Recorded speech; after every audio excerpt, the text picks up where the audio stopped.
Hi, I'm Sarah Borders with Benefits Compliance Solutions. Since we're into ACA reporting season, I thought I'd review how you do an applicable large employer determination. In other words, how do you know whether or not you have to file these forms and if you are subject to the employer mandate? And this gets talked about a lot, but still there's a lot of confusion. So I thought I'd go through that calculation with you and provide you some examples in this week's blog. So first of all, to know if you're an ALE, applicable large employer, for 2020 and therefore subject to the employer mandate and have to do the reporting in next year in 2021, you'd have to look back at 2019 calendar year numbers. So essentially how you do this is you look at 1 month, January, and then you do the same calculation for each month. So let's start with January.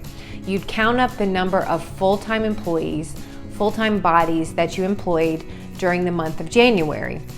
You'd add them all up, and then if you have any part-time people, including seasonal workers, you would add up their number of hours, the total hours worked during the month, and you divide it by 120. It's very important that it's 120, not 130, but 120.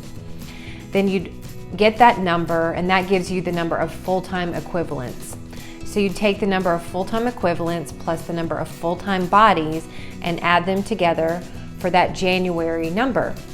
You do the same calculation for each month for February, March, April, etc. And then you take the sum of all of the months, the 12 months of the year, and divide it by 12 to get an average. Now, depending on how many part-time people you have as opposed to full-time people, that number could, of course, bump over 50.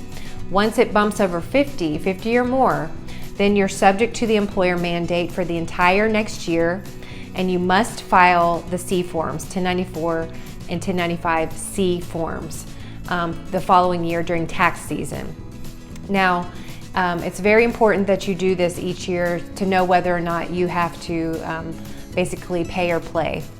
And it's very important that this calculation is done correctly each and every year and that you take a look at this, because unfortunately the IRS has been sending out these specific letters that say basically, we think you're an applicable large employer based on the number of W-2s that you filed. Now prove it to us that you are not. And in some cases they are very large and substantial penalties for failure to file or to file late, or that the proper filing wasn't done.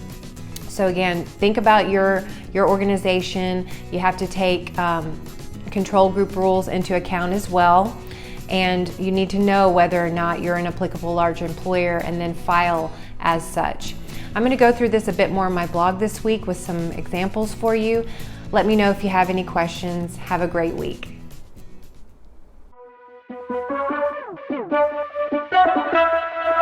Thank you.